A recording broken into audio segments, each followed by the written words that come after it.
Charge అంటే మరి current, voltage గురించి మనం డిస్కస్ చేసాం. సో ఇప్పుడు మనం electrical power and electrical energy గురించి మరి కొంత ఇన్ఫర్మేషన్ ఇక్కడ గ్యాదర్. ఓకేనా? So let us discuss about power. Let us put the side heading power and energy. Right. So ఇక్కడ పవర్ అండ్ ఎనర్జీ ఏదైతే ఉందో జనరల్గా గమనించండి. సో జనరల్గా first of all let we discuss about power గురించి discuss చేద్దాం first. Okay. So ఇక్కడ power discuss చేసే క్రమంలో డెఫినేషన్ రాసే ప్రయత్నం చేస్తాను చూడండి ఇక్కడ జాగ్రత్తగా. So the time rate of change, the time rate of change of energy, the time rate of change of energy, లేదంటే the rate of change of energy flow అన్నా కూడా కరెక్ట్. అండర్స్టాండ్. సో మనం లాస్ట్ క్లాస్ లో point చూసినాం ఏంటయ్యా అంటే change in energy is equal to, మనం ఒక పాయింట్ చూసినాం ఏంటయ్యా అంటే చేంజ్ ఇన్ ఎనర్జీ అంటే లేదా energy change is equals to charge into potential difference కదా. రైట్. సో దాని ఇప్పుడు చేంజ్ ఇన్ ఎనర్జీ అన్న వర్క్ డన్ అన్న సేమే కదా, గుర్తుపెట్టుకోండి. It is nothing but work done. ఇది లాస్ట్ సెషన్ లో మనం గమనించినాం. Sir no. రైట్. చలో. సో నా మరి ఇప్పుడు దీని ప్రకారం వర్క్ డన్ ఎనర్జీ అంటే దేంతో చూపిస్తామని చెప్పిన, డబ్ల్యూతో చూపిస్తామని చెప్పిన కదా.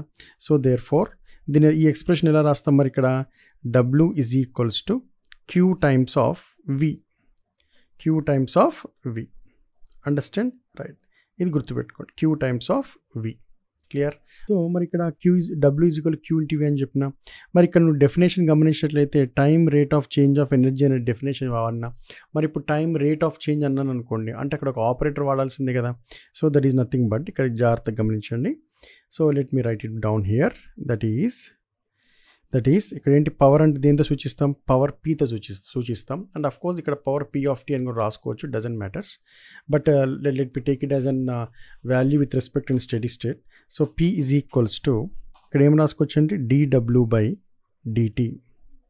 Okay. So dw by dt అంటే d బై dt ఆఫ్ ఇక్కడ ఏముందమ్మా క్యూ ఇంటూ వి, డబ్ల్యూ అంటే that is equals to voltage కనుక స్థిరత్వం అనుకున్నాను అనుకోండి, కాన్స్టెంట్ అనుకుంటే దాన్ని పక్క పెట్టేయండి. So therefore the change must be taken place with respect to charge. Understand. అదే ఇక్కడ మనకు dq బై dt అనే పదాన్ని కనుక వాడినటువంటి సందర్భంలో ఇక్కడ వోల్టేజ్ v అట్లనే ఉంటుంది. కానీ dq బై dt అంటే ఏం చదివిన, rate of change of charge అంటే లేదా the time rate of change of charge అంటే కరెంటే కదా, బరాబర్. రైట్. కరెంట్ ఐ అని రాసేద్దాం బస్. అంటే ఇక్కడ పవర్, ఇప్పుడు రిప్రజెంటేషన్ ఆఫ్ పవర్ ఏదైతే ఉందో అది ఏ రూపంలో వెళ్ళిపోయిందండి, P is equals to V into I. Understand. This is nothing but volt ampere. Units వచ్చేసి ఏమవుతుంది, వోల్ట్ యాంపియర్ అని, volt ampere. Okay. Volt ampere అని పిలవచ్చు, లేదా దీనిని మనం వాట్స్ అనేటటువంటి యూనిట్తో మనం పిలవచ్చు. అండర్స్టాండ్. సో మళ్ళీ సైంటిస్ట్ నేమ్ వచ్చేసింది. Sir no. Clear my point. Right. So ఇక్కడ పవర్ని మనం ఏ రూపంలో పిలవచ్చు అండి, that is P is equals to voltage into current. ఇంకా ఇప్పటి నుంచి మనం ద టైం మనం సింపుల్గా ఎలా చెప్పొచ్చు, P is equals to voltage into current. Finish. Understand. Units వచ్చేసి ఏంటి, వాట్స్. క్లియర్. రైట్. సో ఈ విధంగా మనం జనరలైజ్డ్గా we can go with this type of nomenclature. Clear. Right. So ఈ పాయింట్ గుర్తుపెట్టుకునే ప్రయత్నం చేయండి. రైట్. చలో. సో నా P is equals to VI అయిపోయింది ఇక్కడ. రైట్. ఓకే. నా వోల్టేజ్ ఇంటూ కరెంట్ కదా. రైట్. సో ఇప్పుడు నేను ఇంతకుముందు కూడా మీకు లాస్ట్ టైము ఒక ఎక్స్ప్రెషన్ కూడా చెప్పిన, ఎలిమెంట్ పరంగా కనుక మీరు గమనించినట్లయితే అక్కడ పవర్ అనేది ఒక పక్క డెలివర్ అవుతుంది, ఒక పక్క అబ్జర్వ్ అవుతుంది అనే విషయం చెప్పాను. గుర్తుందో లేదో మీకు, లాస్ట్ వీడియోస్ చూడండి, then you will find it. So దాన్ని మళ్ళీ ఒక్కసారి చిన్న ఎక్స్ప్లెనేషన్ చేసే ప్రయత్నం చేస్తాను చూడండి. నేను లాస్ట్ టైం ఏం చెప్పిన అంటే, ఉదాహరణకి ఇది ఒక ఎలిమెంట్ అయినటువంటి సందర్భంలో ఇక్కడ ప్లస్ ఇక్కడ మైనస్ ఉన్నటువంటి సందర్భంలో ఒకవేళ ఇంకొక ఎలిమెంట్ ఇంకొక రూపం తీసుకుంటాను, ఇక్కడ ఇలా తీసుకుంటాను, ఇది ప్లస్ ఇది మైనస్ అనేటువంటి సందర్భంలో. రైట్. చలో. ఇక్కడ డైరెక్షన్ ఆఫ్ కరెంట్ని బట్టి, డైరెక్షన్ ఆఫ్ కరెంట్ అంటే ఒకవేళ కరెంట్ యొక్క డైరెక్షన్ ఈ రూపంలో ఉందనుకోండి, లేదంటే డైరెక్షన్ ఆఫ్ కరెంట్ అనేది ఈ రూపంలో ఉందనుకోండి ఉదాహరణకి. అండర్స్టాండ్. సో ఈ డైరెక్షన్ ఆఫ్ కరెంట్ ప్రకారంగా కనుక మీరు గమనించినట్లయితే ఇక్కడ ఈ కరెంట్ అనేది పాజిటివ్ టెర్మినల్ దగ్గర ఎంటర్ అవుతున్నటువంటి సందర్భంలో మరియు పాజిటివ్ టర్మినల్ని లీవ్ అవుతున్నటువంటి సందర్భంలో అని చెప్పాను, లేకపోతే ఇక్కడ మైనస్ ఇక్కడ ప్లస్ పెట్టిన డజంట్ మ్యాటర్స్, రెండు రిమైన్స్ సేమ్. కరెక్ట్ కదా. సో అంటే పాజిటివ్ టర్మినల్లో కరెంట్ ఎంటర్ అవుతుంది అనుకోండి, ఈ ఎలిమెంట్ ఏదైతే ఉందో పవర్ని ఏం చేస్తుందని చెప్పిన, అబ్జర్వ్ అని చెప్పిన. అవునా కదా. పవర్ అనేది అబ్జర్వ్. ఈ యొక్క టాపిక్ ఏదైతే ఉందో లాస్ట్ వీడియోలో చెక్ చేయండి, అర్థమవుతుంది. సో ఈ సందర్భంలో పవర్ ఏమవుతుంది, డెలివర్డ్ అంటే పాజిటివ్ నుంచి రిలీజ్ అవుతుంది, ఇక్కడ పాజిటివ్కి కరెంట్ ఎంటర్ అవుతుంది కాబట్టి ఇక్కడ పవర్ అనేది ఎలిమెంట్, ఇది ఎలిమెంట్ అనమాట, ఇది ఏంటి ఎలిమెంట్ అనమాట. Observed delivered. Clear my point? Right sir. మరి ఇదే విధంగా మనం కరెంట్ డైరెక్షన్ విత్ రెస్పెక్ట్ ఇంకొక అంటే ప్లస్ దగ్గర మైనస్ దగ్గర ప్లస్ ఎట్లా? ఇప్పుడు ఇక్కడ కరెంట్ అనేది లీవ్ అవుతుంది అనుకో, ఉదాహరణకి కరెంట్ అనేది లీవ్ అవుతుంది అనుకో, మళ్ళీ పవర్ వచ్చేసి అబ్జర్వ్డ్. కరెంట్ అనేది కనుక ఇది ఇక్కడ లీవ్ అవుతుందంటే బరాబర్ ఇక్కడ ఎంటర్ అవ్వాల్సిందే కదా. చేస్తాను కరెంట్ ఏమవ్వాలి? ఎంటర్ అవ్వాలి. అంటే నెగిటివ్ దగ్గర కరెంట్ ఎంటర్ అయినా లేదా పాజిటివ్ని కరెంట్ వదిలిపెట్టిపోతున్నా పవర్ అనేది ఈ ఎలిమెంట్ ఎప్పుడు కూడా డెలివరీ చేస్తుంది. Clear my point? మరి పవర్ డెలివర్డ్ అన్నాను అనుకో, ఉదాహరణకి దీన్ని ఏమందాం మనం సింపుల్గా, సోర్స్ అంటే పోతుందా, పని అయిపోతుందా? చేస్తాను. ఇక్కడ చూడండి, మరి కరెంట్ అనేది పాజిటివ్ టెర్మినల్ ఎంటర్ అయినా లేదా కరెంట్ అనేది నెగిటివ్ టెర్మినల్ వదిలిపెట్టిపోతున్నా పవర్ అనేది ఏమవుతుందండి? అబ్జర్వ్ అవుతుంది. అంటే దీన్ని నేను సింపుల్గా ఏమనొచ్చండి, ఇది సోర్స్ అన్నాను అనుకోండి, ఇది ఎలిమెంట్ లేకపోతే లోడ్ అంటే అయిపోతుంది కదా ఉదాహరణకి. చేస్తాను అంటే ఇది పవర్ని ఉత్పత్తి చేయ, అంటే పవర్ని డెలివరీ చేస్తుంది, ఇది పవర్ని అబ్జర్వ్ చేస్తుంది అనే పాయింట్ ఆఫ్ వ్యూ. లేకపోతే రెసిస్టివ్ లోడ్ అన్నా పర్వాలేదండి, doesn't matters. Right.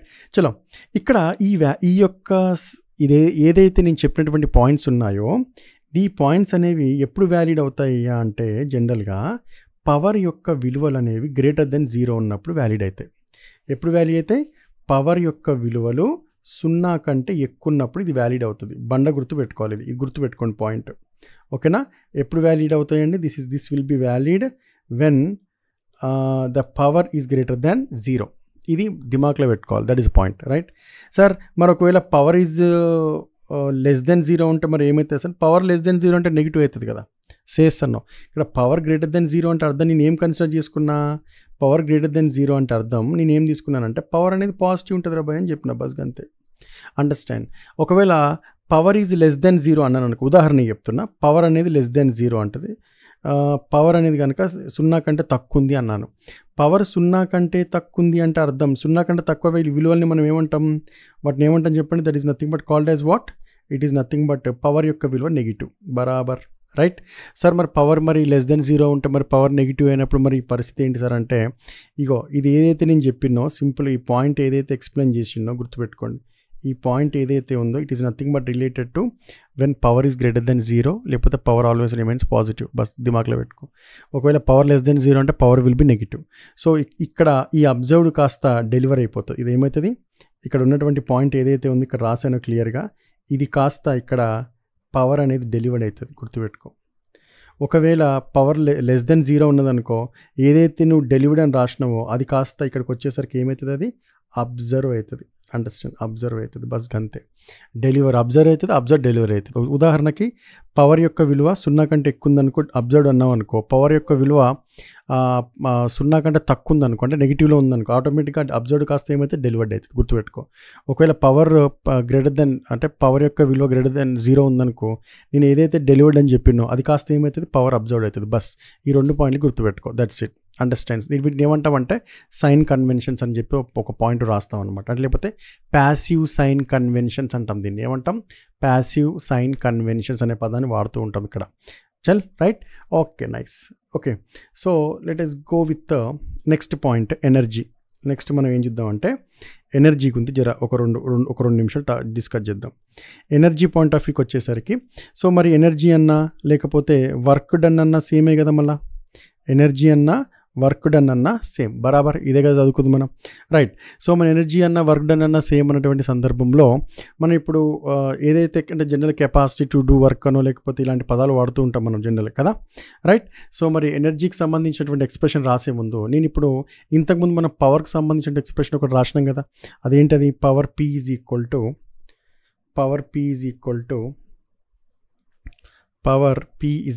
To dW by dt అని రాసినాం. బరాబర్.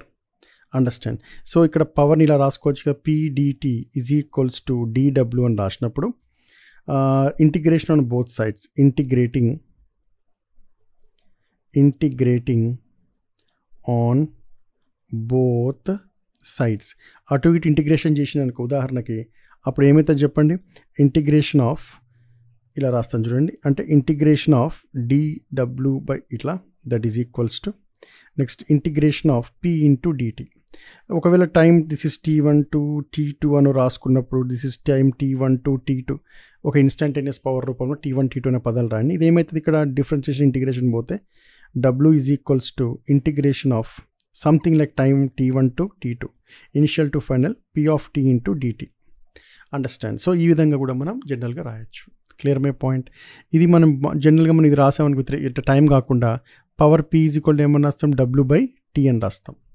చేస్తాను. దీని యూనిట్స్ ఏమన్నా రాసినాం మనం, జోల్స్ పర్ సెకండ్ అని రాసినాం. ఓఆర్ఆర్ దీని యూనిట్స్ వచ్చేసి ఏంటమ్మా, వాట్స్. Correct, right? ఇక్కడ చూడండి, ఇక్కడ జౌల్స్ లేకపోతే వాట్స్, ఇక్కడ ఏమన్నా రాస్తాం మనం, వాట్స్. అండర్స్టాండ్? ఈ విధంగా కూడా మనం రాయొచ్చు అనమాట. ఓకేనా? రైట్. సో పవర్ యొక్క విలువలు వచ్చేసి జౌల్స్ పర్ సెకండ్ లేకపోతే వాట్స్ అనేటటువంటి యూనిట్స్ వాడతాం ఇక్కడ. Clear my point?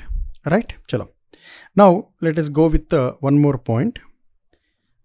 ఇంకొక వన్ మోర్ పాయింట్ ఏందయ్యా అంటే, ఇక్కడ మనం w ఈజ్ ఈక్వల్స్ టు ఇలా రాసాం కదా, దీన్ని ఇప్పుడు నేను సింపుల్గా ఓఆర్ఆర్ ఫర్ ద ఇన్స్టెంట్ అంటే ఆ సందర్భంలో w is equals to p into t అని రాసుకోవచ్చు.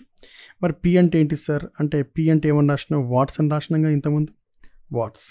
t అంటే ఎందులో కొలుస్తాం, సెకండ్స్. అండర్స్టాండ్? ఓఆర్ఆర్ మళ్ళీ ఒక సైంటిస్ట్ పేరు జౌల్స్. అవునా? సో మరి అన్ని కూడా SI యూనిట్లో చెప్తున్నాం కదా, మళ్ళీ చేస్తారు. సో మరి SI యూనిట్ అనే పదం వచ్చినప్పుడు ఏమవుతుంది, అక్కడ జౌల్స్ వచ్చేస్తుంది. సో జౌల్స్ అంటే సింపుల్గా ఇలా జేతో రిప్రజెంట్ చేస్తాం మనం. ఓకేనా? జౌల్స్ అంటే ఇట్లా జేతో రిప్రజెంట్ చేయడం జరుగుతుంది. Is it clear? Right. So remember this points. Okay, remember this points. w is equal p into t at that instant, లేదా w is equal to integration of ఇలా. సో యూనిట్స్ వచ్చేసి ఏంటి, joules.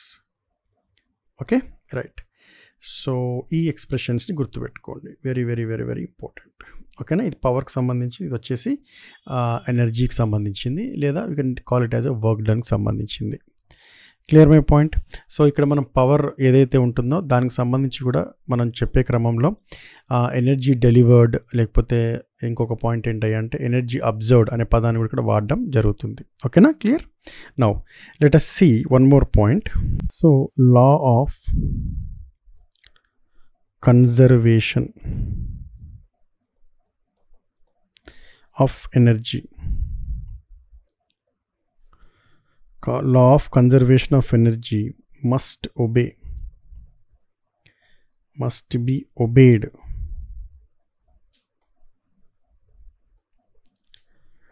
in any electric circuit. అంటే దాని అర్థం ఏంటంటే,